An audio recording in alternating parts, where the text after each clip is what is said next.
ఇశ్రాయేలు కాపరి విశ్వముని ఊపిరి, ఇశ్రాయేలు కాపరి విశ్వముని ఊపిరి, పరలోక సారథి ప్రభునా వారధి, పరలోక సారథి ప్రభునా వారధి, యేసు నా రథ సారథి నా హృదయ కాపరి.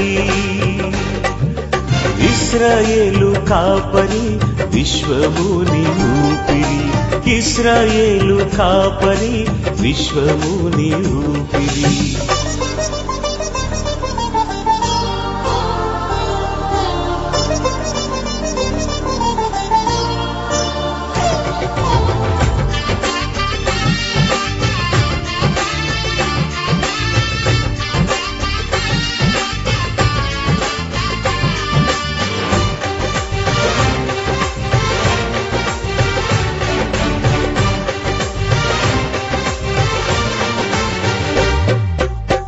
బబులోను బానిస బంధాలు తెంచి బాధలు లేని బ్రతుకునియా,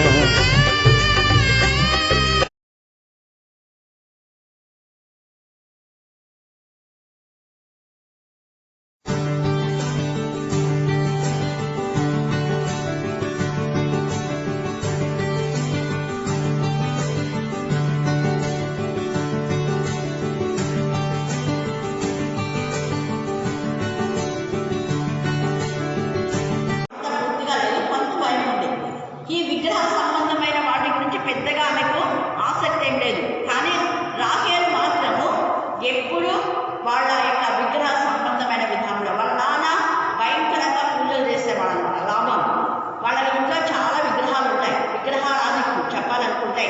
అందుకే విగ్రహాలు లేవు అని ఆ విగ్రహాల కోసము నా విగ్రహాల మీద దొంగతనం చేశారా అంటూ యాకోబులు వెంటబడతాడు. నా బిడ్డను తీసుకువెళ్ళినారని బాధలేదు ఆయనకు. కూతుర్లు వెళ్ళిపోతున్నారే అని లేదు, ఓకే యాదృచ్ఛికంగా అంటాడు. నా కూతుర్లను నేను చివరి చూపు చూసుకోకుండా ముద్దు పెట్టుకోకుండా అలాగా చక్కా పెట్టకుండా ఇలా వచ్చేసేవేంటి అని అంటానే, కానీ నిజంగా కూతుర్ల పైన ప్రేమ ఆయనకు లేదు. ఆయన యొక్క ఇదంతా ఏంటంటే విగ్రహాలు. ఈ విగ్రహాలను రాహేలు తెచ్చింది. రాహేలు విగ్రహారాధికురాలు. ఆయనకు తాను ఎంతగా యాకోబును ప్రేమిస్తున్నాడని తెలిసి, యాకోబు దేవుని యొక్క భయభక్తి కలవాడని కూడా తెలిసి కూడా భర్త కంటే ఎక్కువగా ఆమె విగ్రహారాధన చేసేది చెప్పాలనుకుంటే. కానీ లేయ ఎప్పుడైతే వివాహం చేస్తుందో, వివాహం అయినప్పటి నుంచి కూడా దేవుని పైన తన ఆధారపడింది. దేవుడు అంటే ఎంత నిజంగా దేవుని యొక్క కృప. యాకోబు దేవుని దగ్గరికి పంపించాడు.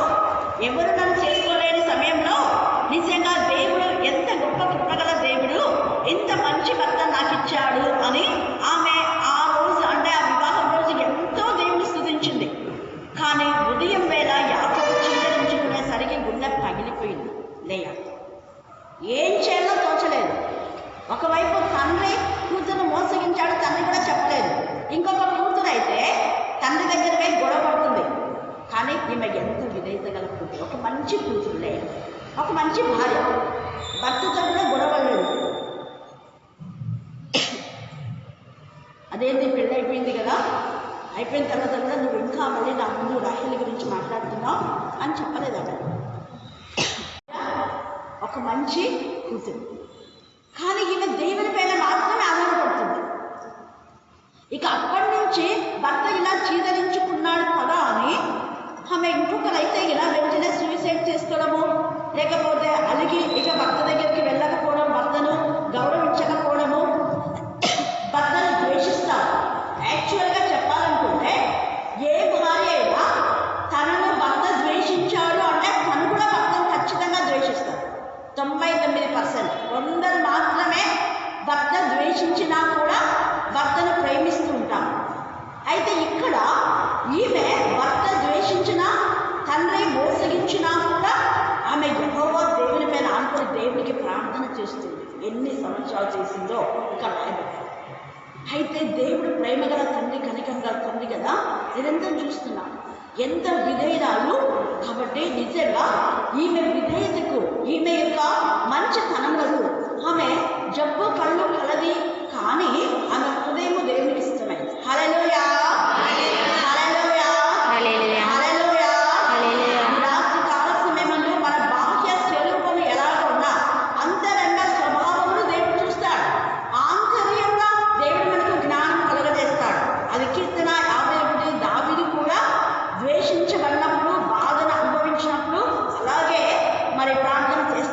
ఏడ్చుతో పశ్చాత్తాపడుతూ.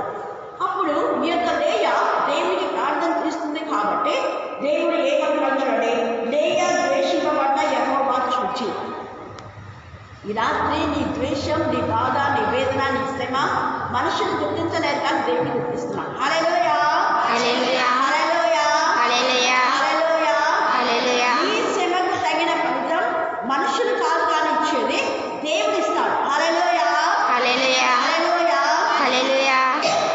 మనుషులు ఇచ్చేది చాలా తక్కువ కానీ దేవుడు ఇచ్చేది మనం కొలవలేనంత, మనం ఊహించలేనంత, మనం లెక్కించలేనంత, ఆయన లెక్కించలేనంత, ఊహించలేనంత, కొలవలేనంత బ్లెస్సింగ్స్ మనకి ఇస్తాడు ఖచ్చితంగా. ఈ రాత్రి కాల సమయమందు నీ శ్రమను ఎవరు చూడకపోతే దేవుడు నీ శ్రమను చూస్తున్నాడు. అందుకే ఇక్కడ యెహోవా నా శ్రమను చూచెను అని ఆ యొక్క కుమారునికి ఫస్ట్ బాన్ రూబేన్ ఏమని పెడుతుంది అంటే రూబేను అని పెడుతుంది. ఈ రూబేను ఫస్ట్ బానే కానీ జైస్తత్వాన్ని కోల్పోతాడు. చంచల మనస్కుడు రూబేను, చంచల మనస్సు కలిగినటువంటి వ్యక్తిత్వం. జైస్తత్వాన్ని నిలుపుకోలేకపోతాడు. తల్లి ఎంతగా ప్రార్థన చేసి ఆ యొక్క జ్యేష్ఠ కుమారుని కన్నది. ఈ యొక్క రాత్రి కాల సమయంలో తల్లిదండ్రులు ఎంతో ప్రార్థన చేస్తున్నారు పిల్లల కోసం, కానీ పిల్లలు తల్లిదండ్రులకు సరైన విధానంలో విధేయత చూపరు. ఎంత బాధాకరమైన విషయం. తల్లి ఎంత అంచనా వేస్తుందో రూబేన్ గురించి, కానీ రూబేన్ జ్యేష్ఠత్వాన్ని కోల్పోతాడు. అయితే రూబేన్ చాలా మంచివాడు, ప్రేమ గలవాడు, చాలా మంచివాడు, ప్రేమ గలవాడు. Thank you. నిజంగా ఈ యొక్క రూబేను ఎంత ఇదిగా వాళ్ళ అమ్మకి ఏం చేస్తా అంటే పుత్రదాత వృక్షం పళ్ళు తీసుకుని వస్తాడు. తల్లి మీద చాలా ప్రేమ రూబేన్. హల్లెలూయా, హల్లెలూయా, హల్లెలూయా, హల్లెలూయా, హల్లెలూయా. హల్లెలూయా. అంటే వాళ్ళమ్మ ద్వేషించబడేది ఇదంతా రూబేన్కి అర్థమైపోయింది కాబట్టి పెద్ద కుమారుడిగా, జ్యేష్ఠ కుమారుడిగా జ్యేష్ఠత్వ హక్కును కోల్పోయినప్పటికీ కూడా పెద్ద కుమారుడుగా కొన్ని మంచి పనులు చేస్తాడు. యోసేపుని గుండెలో వేసినప్పుడు కూడా అయ్యో అన్న అలాగే చేయకూడదురా, మన తమ్ముడే కదా, మన రక్త సంబంధి కదా, అలా చేయడం చిన్నోడు కదా, వాడిని ఎందుకు అలా చేసేస్తున్నారు, మీకు ఇష్టం లేదా అని అలా వదిలేసేయండి, ఎవరైనా వచ్చి తీసుకెళ్తారు. కానీ వాడిని కొట్టడం ఏంటి, అలాగే వాడిని బాధ పెట్టడం ఏంటి, అలా గుండెలు వేయటం ఏంటి, మళ్ళీ వాడి యొక్క చొక్కాను తీసుకుని మేక రక్తంలో ముంచేసి దాని దగ్గర తీసుకెళ్ళి అబద్ధం చెప్పారా మీరు, వద్దురా అని అన్నాడు. అంత మంచి క్యారెక్టర్, కానీ దేవునికి విరోధమైన శరీరాశలో జ్యేష్ఠత్వాన్ని కోల్పోతాడు. సరే, ఇక్కడ మనం చూస్తే దేవుడు శ్రమను చూశాడు. అందుకే ప్రకటన 2:10లో కూడా 10 దినములు శ్రమ కలుగును, మరణం మట్టుకు యేసయ్య రాబోతున్నాడు. మరణం మట్టుకు మనం నమ్మకంగా ఉన్నాం. దేవుడు మనకు కావలసిన బ్లెస్సింగ్స్ ఆయన ఇస్తాడు. మరణం మట్టుకు నమ్మకంగా ఉంటాయి. దేవునికి జీవ కిరీటాన్ని, మహిమ కిరీటాలు చాలా ఉన్నాయి. ఆ ఆత్మ సంబంధమైన ఆశీర్వాదాలన్నీ మనం పొందుకోగలం. ఆ తర్వాత ఇక్కడ 34వ వచనం చదవండి. ఆమె మరలా గర్భవతి కుమారుని కని తుదకు ఈసారి నా పెనిమిటి నాతో హత్తుకొని ఉండును అనే అతనికి ముగ్గురు కుమారులను కట్టిననుకుని అందుచేత అతనికి లేవి అనే పేరు పెట్టింది. అంతకంటే పైన ఇక్కడ షిమ్యోను కూడా ఉంటాడు, కానీ ఇప్పుడంతా మనకి టైం లేదు కాబట్టి నేను కొంత వివరణ. ఇక్కడ హత్తు కొనడము అంటే యేసు ప్రభువునకు పుట్టు. ఈ లేవి వంశీకుల నుంచే యేసు ప్రభు వస్తాడు. తర్వాత యూదా పుట్టాడు. యూదాను పేరు పెట్టి యెహోవాను స్తుతిస్తాడు అనే పేరు అర్థంతో అన్ని లేయగా పెడుతుంది. చూడండి ఎంత ఆత్మీయురాలు, అర్థమైన విధానంలో తన కుమారులకు అనే పేరు పెడుతుంది. యాకోబు పెట్టలేదు. ఇక్కడ గమనించాలి సీక్రెట్. యాకోబు యెహోవా దేవుని యందు భయభక్తి కలవాడు. చిన్నప్పటి నుంచి దేవుని భయంతో పెరిగాడు. దేవుని యొక్క మార్గంలో దేవుని ఆశీర్వాదాలు అంటే ఇష్టపడిన వ్యక్తి, దేవుని ఆశీర్వాదాల పట్ల కాంక్ష కలిగిన వ్యక్తి అయినా కూడా ఏ కుమారునికి ఆయన పేరు పెట్టలేదు. కారణం ఏంటంటే లేయ అంటేనే ఇష్టం లేదు, లేయ పిల్లంటే అసలు ఇష్టం లేదు. అది ముందు ఏదో పుట్టారు, ఏమైనా చేసుకోపో వాళ్ళ ఇష్టం అనే విధానంలో ఉన్నాడు ఇక్కడ యాకోబు. అందుకని లేయ మాత్రము దేవా ఇది నువ్వు నాకు ఇచ్చిన బహుమానం నాయన అనేసి, ఎందుకంటే రాహేలు గొడ్రాలు, దేవునికి విరోధంగా ఉన్నాడు, విగ్రహారాధికురాలు. అందుకే దేవునికి విరోధంగా ఉన్నప్పుడు చాలా మటుకు గొడ్డుతనం వచ్చేస్తుంది. దేవునికి మరలా క్షమాపణ చెప్పుకుంటే తప్ప గర్భాలు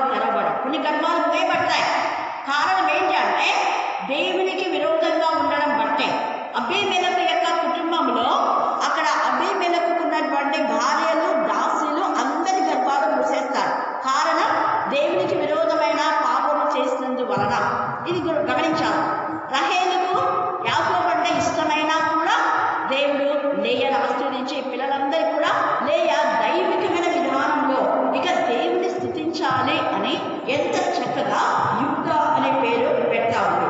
అప్పటికి నిజంగా నేను దేవుడికి ఇలాగా నిజంగా హత్తుకుంటాడు అని చెప్పుకున్నామే, లేవి అని పెట్టేసింది, తర్వాత దేవుడు స్థుతిస్తాడని పెట్టేసింది. అలాగనే యేసు ప్రభువు వారు కూడా తండ్రితో మనల్ని హత్తుకొనడానికి కోసమే ఈ లోకంలో జనన క్రమం జరిగింది. హల్లెలూయా, హల్లెలూయా, హల్లెలూయా, హల్లెలూయా, హల్లెలూయా. హల్లెలూయా. లేవి యూదా వంశీకులుగా, ఇక్కడ లేవి వంశంలో నుంచి ఉన్నారు నిజంగా వచ్చినటువంటి మరియా తల్లి, తర్వాత లేవి గోత్రికురాలామే, అలాగనే యూదా వంశంలో నుంచి వచ్చినటువంటి యోసేపు. ఎంత దేవుని యొక్క ప్రణాళిక చూడండి. అంటే జగత్తు పునాది వేయబడక ముందే దేవుడు ఈ ద్వేషింపబడిన లేయను ఏర్పాటు చేస్తున్నాడు. ఈ రాత్రి కాల సమయంలో గర్భంలో రూపబడక ముందే, జగత్తు పునాది వేయబడక ముందే ద్వేషించబడుతున్న నిన్ను దేవుడు ఏర్పాటు చేస్తున్నాడు. నువ్వు అనుకోవచ్చేమో ఇతరులు ద్వేషిస్తున్నారని, కానీ నువ్వు దేవుని చేత ఏర్పరచబడిన కుమార్తె. అయితే లేయలాగా కృతజ్ఞత కలిగి ఉన్నావా? లేయలాగా శ్రమలలో దేవుని హత్తుకొని ఆమెను జీవిస్తున్నావా?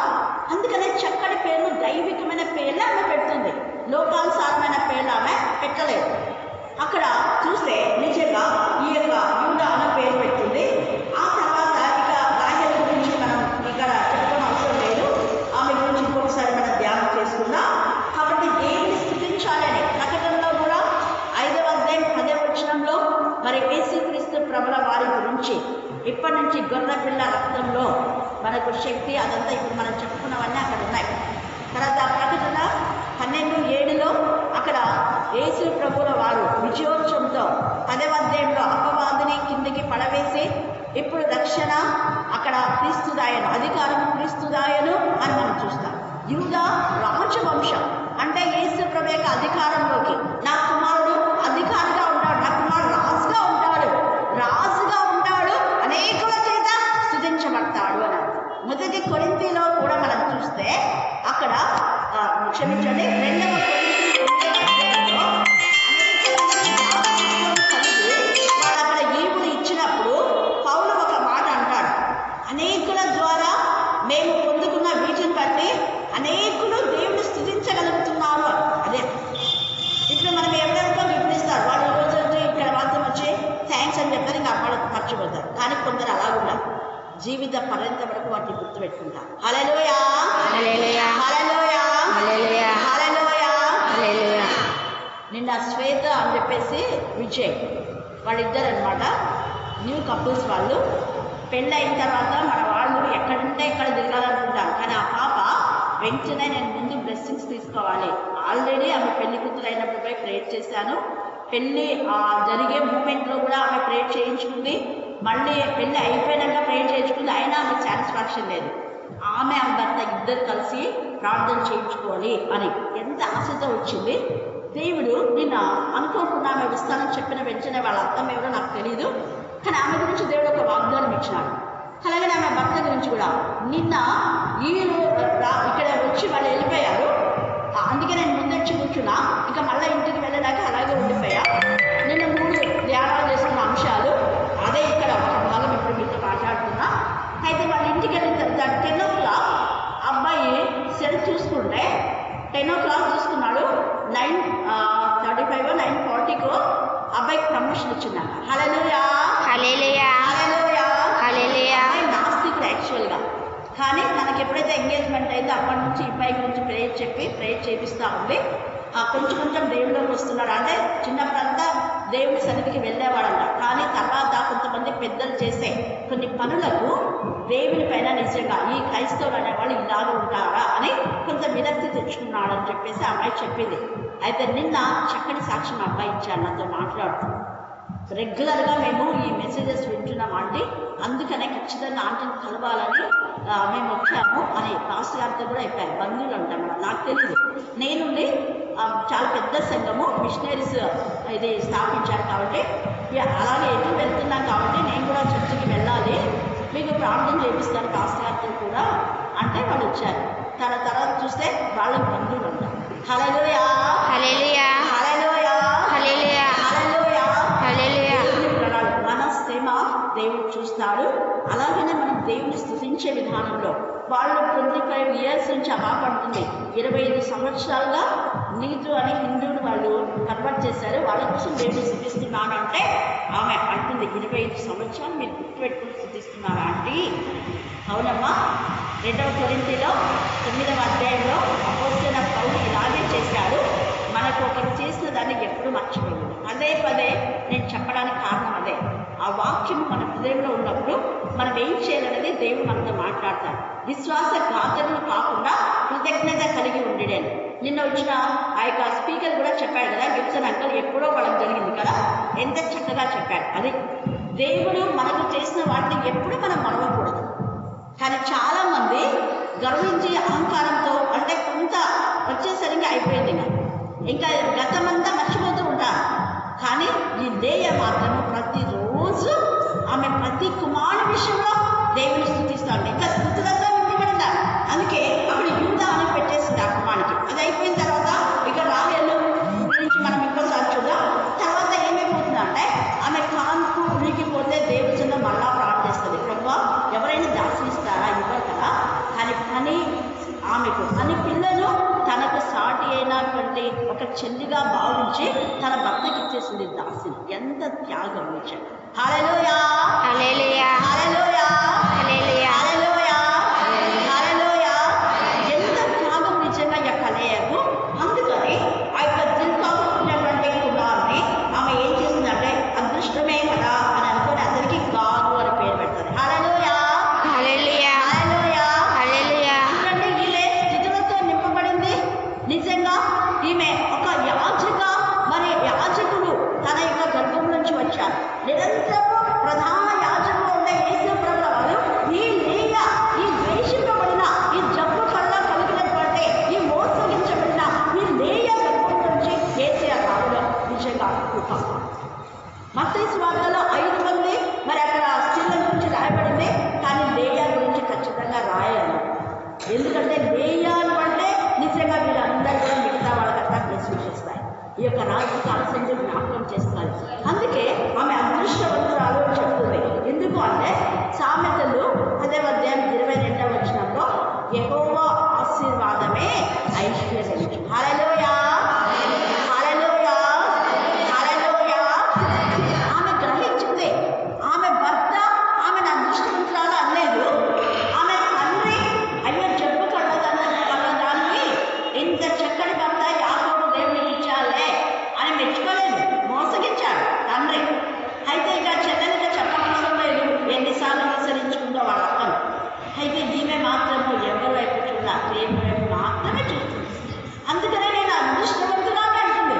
ఎవరైనా ద్వేషించబడిన వాళ్ళు అదృష్టవంతురాలు అంటారా? ఎంత ఆస్తి ఉన్నా ఏం లాభం, భర్త సరిగా చూసుకోవట్లేదు అని జీవిత పర్యంత వరకు కుంగిపోయే భార్య ఉన్నా, లక్షల ఆస్తి ఉన్నా, కోట్ల ఆస్తి ఉన్నా కూడా భర్తతో సమాధానం లేని భార్యలు ఎంతగా కుంగిపోతూ రాత్రి పగలు ఏడుస్తూ ఉంటారు. ఒకవైపు వాక్యం చదువుతారు, ప్రార్థన చేస్తారు, దేవుని సన్నిధిలో వస్తారు, పాడతారు.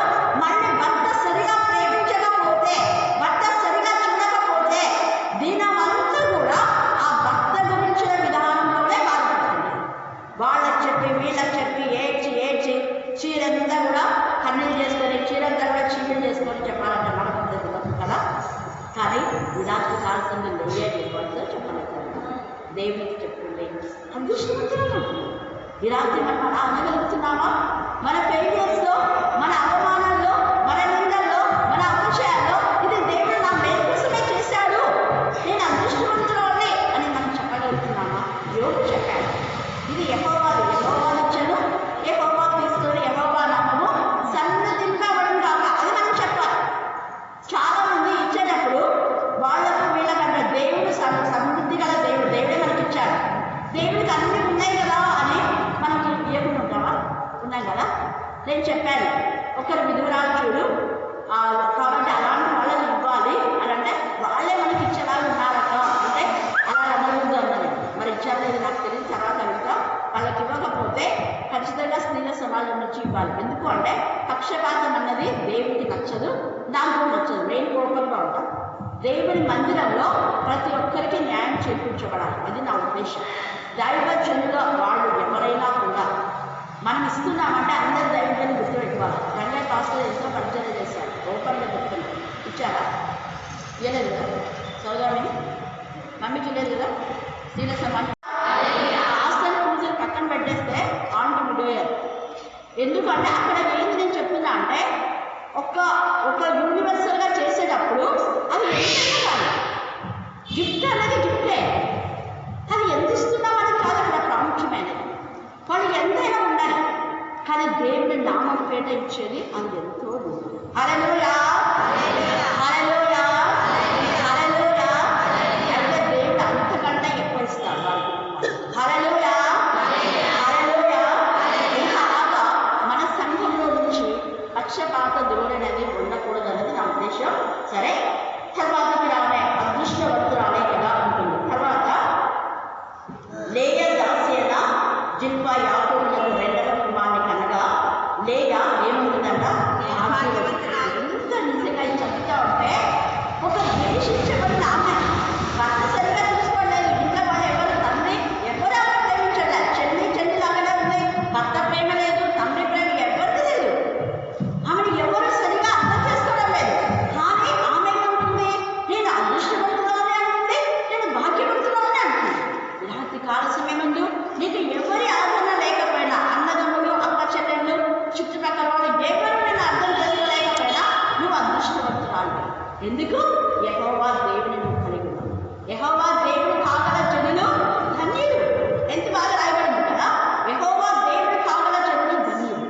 ఇలాంటి కాల సమయమందు జ్ఞాపకం చేసుకోండి నిజంగా.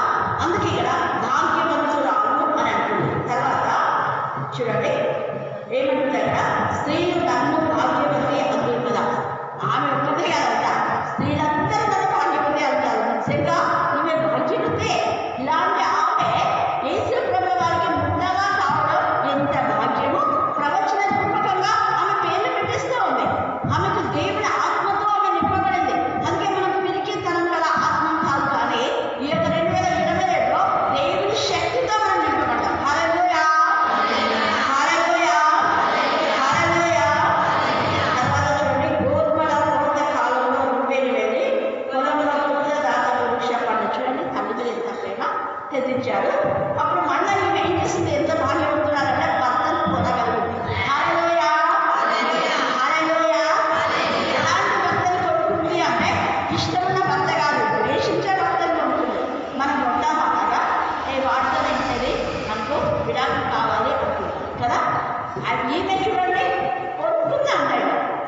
ఇలాంటి కాల సమయంలో నిజంగా యాకోబు దేవుని యొక్క ప్రతినిధి. యాకోబు నుంచి నక్షత్రం వస్తువే. అలాంటి యాకోబును దేవునితో పోరాడి గెలిచిన యాకోబునే కొనేసిందంటే హౌ గ్రేట్. యాకోబు కంటే లేయనే వీళ్ళు పెద్దలు లాగా ఉంటుంది. అవునా కాదు? మనం ఎక్కడికి కొంటే ఆ దానిపైన ఎవరికి అధికారం ఉంటుంది? కొన్ని వాళ్ళకు ఉంటుంది అధికారం కదా. యేసు ప్రభువు వారు మనం కొన్నారు కాబట్టి ఆయనకు మన పైన అధికారం ఉంటుంది. అది ఆమె ఇక్కడ మనకు నిజంగా మార్మికమైన విధానంలో ఈ మాట తెలియజేస్తుంది. నా యొక్క గర్భం నుంచి రాబోయే యేసు ప్రభువు వారు మిమ్మల్ని కొట్టారు. యాకోబు లాగా మీరు మోసగించబడే విధానంలో ఉన్నా, యాకోబు లాగా మీరు మంచి వాళ్ళని ద్వేషించినా, యాకోబు లాగా స్వార్థాన్ని ఆలోచించినా, యాకోబు లాగా మరి దేవునికి విరోధమైన విధానంలో 21 సంవత్సరం ఉన్నాడు యాకోబు. దేవునికి నచ్చని చేశాడు. అయినా ఇక్కడ అలాంటి యాకోబును దేవుడు సరిదిద్దాడు లేయ ద్వారా.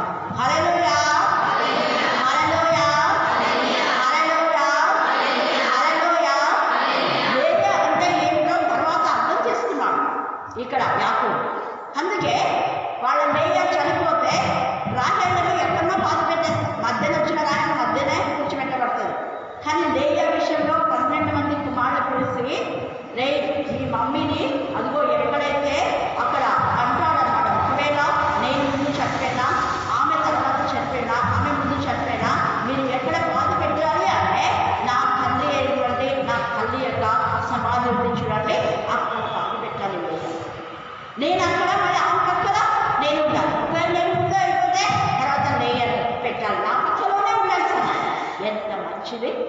ఆఖరికి చావు దగ్గర ఇక్కడ గెలిచేస్తుంది. హల్లెలూయా, హల్లెలూయా.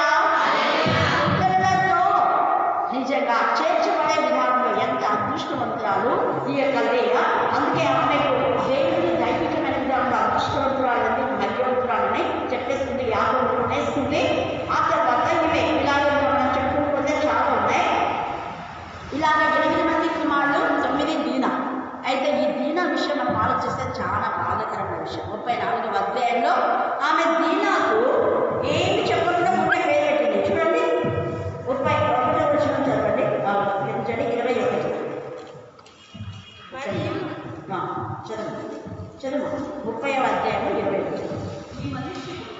మనుషులు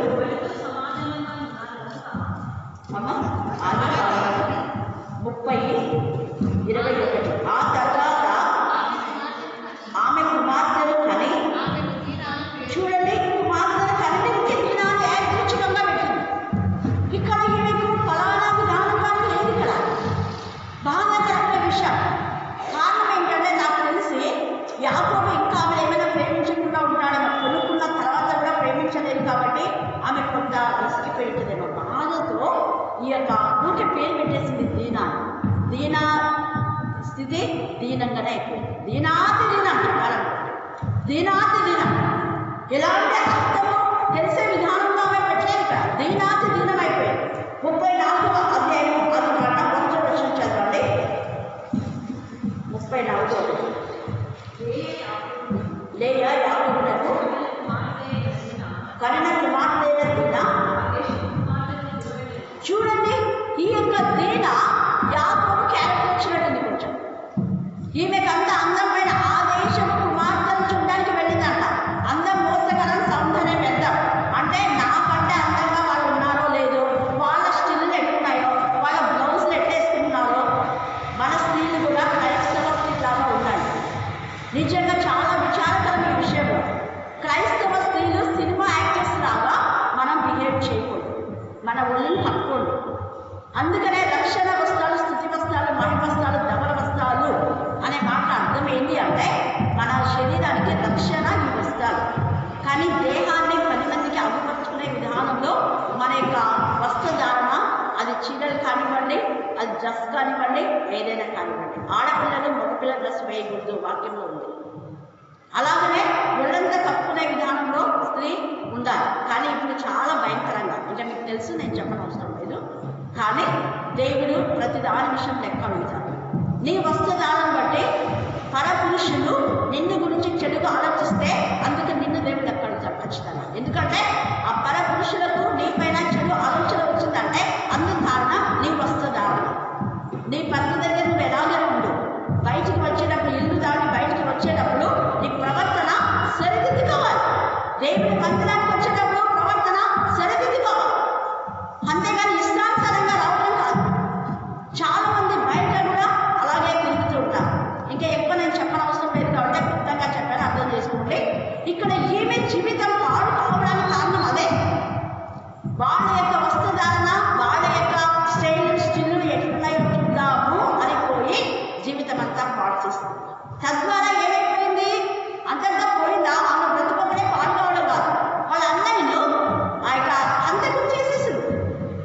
ఇక్కడ లేవి షిమ్యోను వాడు వెళ్ళి మా చెల్లిని ఇంత ఇదిగా ఒక అన్యుడు ఇలాగా వేశ్యలాగా ప్రవర్తిస్తాడా? చూడండి, వేశ్యలాగా. ఆ మాట మీరు చదవండి, మీకు అర్థమైపోతుంది.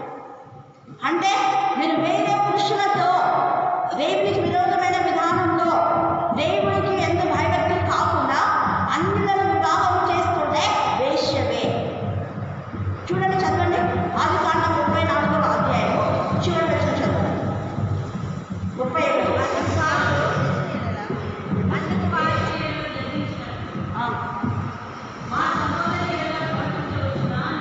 ఆ వేశ్య ఎలా ప్రవర్తించినట్టు ఎంత రాస్తున్నాడు? మా సహోదరి అంటే ఆమె యెహోవా దేవుని ప్రతినిధి, దేవుని ఎంత భయభక్తి కలిగి మా మమ్మీ నిజంగా దేవుని పైన ఆధారపడింది. ఆమె యాకోబు వంశీకురాలు. అలాంటిది యెహోవా దేవుని యొక్క సంతతేమే. యెహోవా దేవుని సంతతి ఒక అన్యుడి నుంచి మా చెల్లిని పాడు చేస్తాడా? వేశ్యలా వేశ్య అయిపోయిందా? వేషం చేసేసాడు. బాధాకరమైన విషయం. ఈ రాత్రి కాల సమయమందు మనం ఎలాగ ఉంటున్నాం, మన పరిస్థితులు ఎలా ఉన్నాయి, ప్రశ్న వేసుకోవాలి.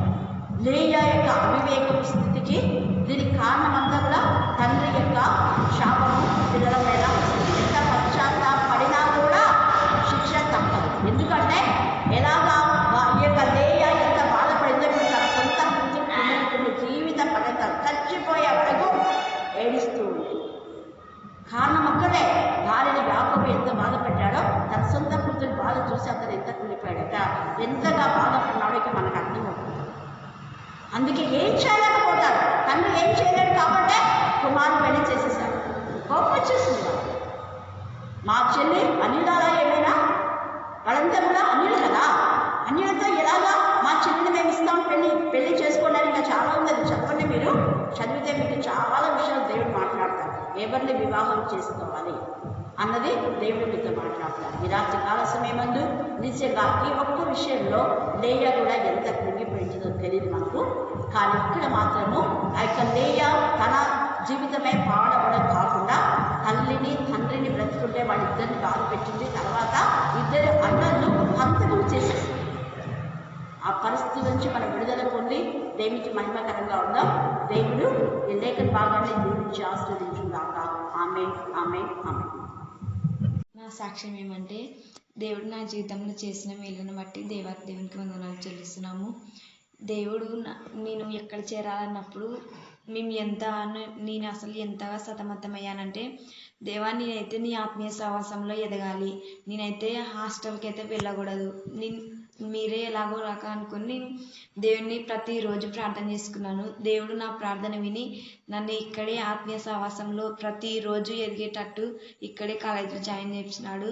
అలాగే దేవుడు నాకు ఇచ్చిన వాగ్దానాన్ని ఈ సంవత్సరం నెరవేర్చాడు. నేను మీ పక్షంలో ఉన్నాను, మీరు దున్నబడి విత్తబడుదురు అనే వాక్యంను దేవుడు అనే వాగ్దానం నాకు ఇచ్చాడు. ఆ వాగ్దానం నేను స్వతంత్రించుకున్నాను. నేను వాగ్దానం తీసుకున్న రోజు ఒకటే ప్రేయర్ చేసుకున్నాను, దేవా ఇదైతే ఇచ్చినావు, ఇది నా జీవితంలో ఈ సంవత్సరం నెరవేర్చావు, అందుని బట్టి వందనాలని ప్రతిరోజు చేసుకుంటున్నాను. అలానే నెరవేర్చాడు, అందుని బట్టి దేవునికి వందనాలు చెల్లిస్తున్నాను. అలానే మా పంట విషయంలో మేము ఎంతగానో బాధపడినాము. దేవా మీ చిత్తం ఎలా ఉంటే అలా జరిగించుకోండి, ఏమైతే మేము మా వల్ల అయితే ఏం కాదు, మీ చిత్తం ఎలా ఉంటే అలా జరిగించుకోండి అన్నప్పుడు దేవుడు మేము అడిగిన దానికంటే ఊహించిన దానికంటే అత్యధికంగా దేవుడు మాకు ఇచ్చినాడు. అలానే అక్క మాకు ఫ్యామిలీ అంతటికి ఒక వాగ్దానం ఇస్తుంది ఇయర్లీ. ఆ వాగ్దానం, నీ ప్రార్థనలన్నీ యెహోవా సఫలపరచును గాక అని దేవుడు ఆ వాగ్దానాన్ని మాకు ఇచ్చాడు. మా ఫ్యామిలీ పరంగా అది కూడా నెరవేరింది. అందుని బట్టి దేవునికి వందనాలు చెల్లిస్తున్నాను. మా కోసం ఎంతగానో కరుణాపీఠ సహవాసం ప్రార్థిస్తుంది. అందుని బట్టి దేవునికి వందనాలు చెల్లిస్తున్నాను. మేము ఇంకా ఆధ్యాత్మికంగా ఎదిగి మేము ఆత్మలను పట్టు జాగ్రత్త మేము కావాలని ఈ చిన్న సాక్ష్యం ద్వారా దేవుడు దీవించి ఆశీర్వదించినాడు. చెల్లించుకుంటున్నామయ్యా. మరి నా తండ్రి, నా ప్రభువును నా వారికి సమస్తం సాధ్యమని చెలవిచ్చినావయ్యా. నమ్మకంతో విశ్వాసంతో నా తండ్రి ప్రతి ఒక్క బిడ్డ నా తండ్రి నా ప్రభు నేను భోజనం నీ నడువులకు సహాయం దయచేయండి దేవానికి స్తోత్రములు, జ్ఞానాన్ని దయచేయండి దేవా. మరి జ్ఞానం ఉన్నప్పటికీ నా తండ్రి నా ప్రభు జ్ఞానాన్ని ప్రతి ఒక్క బిడ్డలో దయచేయండి దేవానికి స్తుతి స్తోత్రాలు నాకు చెల్లించుకుంటున్నామయ్యా. వ్యర్థమైన మాటలు, వ్యర్థమైన ఆలోచనలు తండ్రి మాలోకి రానియకుండా నా తండ్రి నీ మనసత్వం మాలో నడిపించండి దేవానికి స్తుతి స్తోత్రాలు వందనాలు చెల్లించుకుంటున్నామయ్యా. మీరు మనం జ్ఞాపకం చేసుకుని తండ్రి దుర్వాత్మను పేతాత్మల చేత పీడిస్తున్న సైతాన్ని చేత విడిపించండి తండ్రి, బంధించండి దేవానికి స్తోత్రం, మీకే స్తోత్రం, మీకే స్తోత్రమయ్యా. మరి మాంత్రికుల చేతుల్లో శక్తులు ప్రతి ఒక్కటి నా తండ్రి నీకు అసాధ్యం అంటూ ఏది లేదు తండ్రి. నువ్వు మాట మాత్రం సెలవిస్తే తండ్రి ప్రతి దురాత్మ లయపరచండి తండ్రి, నీకే స్తుతి స్తోత్రాలు వందనాలు చెల్లించుకుంటున్నామయ్యా. మరి నా ప్రభు కుమారుని జ్ఞాపకం చేసుకుని తండ్రి అభిలకులు పరిభ్రమణ స్వస్థత దయచేయండి వానికి స్తుతి స్తోత్రాలు వందనాలు చెల్లించుకుంటున్నామయ్యా. ఎంతమంది బిడ్డలైతే నా తండ్రి ప్రార్థించమని తండ్రి అడిగినా నా తండ్రి అట్టి ప్రతి ఒక్క బిడ్డలు నా తండ్రి ఏ సమస్యతో ఉన్న తండ్రి మొరపెట్టమని వచ్చినాను నా తండ్రి. ప్రతి ఒక్క బిడ్డను తండ్రి జ్ఞాపకం చేసుకోమని వచ్చినాము. మీకే స్తోత్రం, మీకే స్తోత్రం, మీకే స్తోత్రాలు వందనాలయ్యా. మరి సంఘ కాపరి చేసిన పరిచయం అనుబంధ సంఘాల పరిచయాన్ని జ్ఞాపకం చేసుకొని నా తండ్రి రేపు జరగబోయే ప్రేరులని కృపల జ్ఞాపకం ఉంచుకోండి నా తండ్రి. క్రొవ్వతుల పడగ మహిమకరంగా జరగకు సహాయం దయచేయండి. నీ కృపలో మహిమ పొందుకోండి తండ్రి, నీకు మహిమకరంగా జరగకు సహాయం దయచేయండి. సంఘంలో నా తండ్రి నా ప్రభు ఇలాంటి రాజకీయం నా తండ్రి జరగకుండా నా తండ్రి పరిశుద్ధాత్మ నా తండ్రి ఆవరించండి. నట్టు వారిని తండ్రి నా ప్రభు పారవేయండి దేవానికి స్తుతి స్తోత్రాలు వందనాలు చెల్లించుకుంటున్నామయ్యా. రాజకీయ సంస్థాన్ని నా తండ్రి సంఘంలో లేకుండానే చేయండి దేవానికి స్తుతి స్తోత్రాలు వందనాలు చెల్లించుకుంటున్నామయ్యా. మరి మందిరం అంటే ప్రార్థన మందిరముగా ఉండడానికి సహాయం దయచేయండి తండ్రి. నీకు ప్రతిఫలం ఇచ్చే బిడ్డలుగా తయారు చేయండి దేవానికి స్తుతి స్తోత్రాలు వందనాలు చెల్లించుకుంటున్నామయ్యా.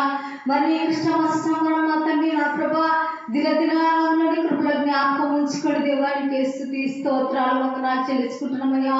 నిన్ను జ్ఞాపకం చేసుకుంటూ ఎల్లప్పుడూ తండ్రి నా ప్రభా నిత్య వారసులుగా జీవించడానికి సహాయం దయ దయచేయండి నాన్న. యవన కుమార్తెల వరకు ప్రార్థిస్తున్నామయ్యా. యవనెచ్చంలో నా తండ్రి నీ కుమార్తెలు నా తండ్రి సాతానానికి లోబడకుండా నా తండ్రి జ్ఞానాన్ని దయచేయండి నాన్న. నీకు ఆడిపోయడం సహాయం దయచేయండి దేవానికి స్తుతి స్తోత్రాలు వందనాలు చెల్లించుకుంటున్నామయ్యా. నీ బిడ్డలను జ్ఞాపకం చేసుకోండి తండ్రి. నీ పరిశుద్ధాత్మ నీ బిడ్డలపైన ఉంచండి దేవానికి స్తుతి స్తోత్రాలు వందనాలు చెల్లించుకుంటున్నామయ్యా. ఎంతమంది బిడ్డలైతే ఎగ్జామ్ రాస్తున్నట్టు వారిని జ్ఞాపకం చేసుకోండి దేవా. నీ పరిశుద్ధాత్మ వాళ్ళపైన ఉంచండి. జ్ఞానాన్ని జ్ఞాపశక్తిని అందించండి దేవానికి స్తుతి స్తోత్రాలు వందనాలు చెల్లించుకుంటున్నామయ్యా. నీకు మహిమకరంగా జీవించడానికి ప్రతి ఒక్క బిడ్డల ఆత్మను బలపరచమని నడుచున్నామయ్యా. నీకు స్తుతి స్తోత్రాలు వందనాలు చెల్లించుకుంటున్నామయ్యా. మరి నా కుటుంబాన్ని జ్ఞాపకం చేసుకుని ఇచ్చినట్టు సంతానం జ్ఞాపకం చేసుకొని రక్త సంబంధికులు బంధుమిత్రులను జ్ఞాపకం చేసుకోండి. వాళ్ళ యొక్క కుటుంబాల యొక్క రెండు కుటుంబాన్ని జ్ఞాపకం చేసుకోండి తండ్రి. అయ్యగా డ్యూటీలో తండ్రి జాయిన్ చేసిన ఎక్కడైనా ఉన్నట్టు నీ కాపుతాన్ని భద్రత ఆ కుటుంబం పైన దయచేయండి దేవానికి స్తుతి స్తోత్రాలు వందనాలు చెల్లించుకుంటున్నామయ్యా. ఎంతమంది బిడ్డలైతే నా తండ్రి నా యేసయ్య అవసరంతో అక్కలతో నా తండ్రి ప్రార్థించమన్న ప్రతి ఒక్కరిని జ్ఞాపకం చేసుకుని దేవానికి స్తుతి స్తోత్రాలు వందనాలు చెల్లించుకుంటున్నామయ్యా. మరి నా ప్రభు హాస్టల్లో ఉన్న ప్రతి ఒక్క బిడ్డను దీవించండి, ఆశీర్వదించండి, బలపరచండి నాన్న. మరి నా తండ్రి ఎంతమంది బిడ్డలైతే నా తండ్రి నా ప్రభు అనారోగ్యంతో ఉన్నారంటే వారిని జ్ఞాపకం చేసుకున్నాను. నా మరపడకలో ఉన్న వారిని నా తండ్రి విగ్రహాన్ని జ్ఞాపకం చేసుకుంటుంది. ఇది వారందరూ జ్ఞాపకం చేసుకోండి. దిక్కులేని వారిని అనాథైన వారిని దీవులను కరుణించండి, కృప చూపించండి. మరి గర్భఫలం లేని బిడ్డలు ఎంతమంది నిన్ను మొరపెడుచున్నారు అన్నట్టు వారిని జ్ఞాపకం చేసుకొని ముయ్యవన గర్భాల తిరగ శక్తిలో ఉన్న దేవానికి స్తుతి స్తోత్రాలు వందనాలు చెల్లించుకుంటున్నామయ్యా. నీ జీవవాక్కులు మూతి నా తండ్రి మరి నా తండ్రి అలా గర్భం లేవు నా తండ్రి జీవాన్ని తయారు చేయని దేవానికి స్తుతి స్తోత్రాలు వందనాలు చెల్లించుకుంటున్నామయ్యా. ఈ లోకంలో ఎన్ని ఉన్నప్పటికీ నా తండ్రి పెద్దవి నా తండ్రి మరి ప్రతిఫలం లేనప్పుడు నా తండ్రి నా యేసయ్య ప్రతి ఒక్క బిడ్డ వేలం చేస్తున్న దేవా. మరి అటువంటి బిడ్డలను జ్ఞాపకం చేసుకుని నా తండ్రి కనికరించేవాడు, ఆదరించేవాడు, క్షమించేవాడు తండ్రి. ప్రతిదీ నా తండ్రి నా ప్రభు నీకు సాధ్యమైనది ఏది తండ్రి.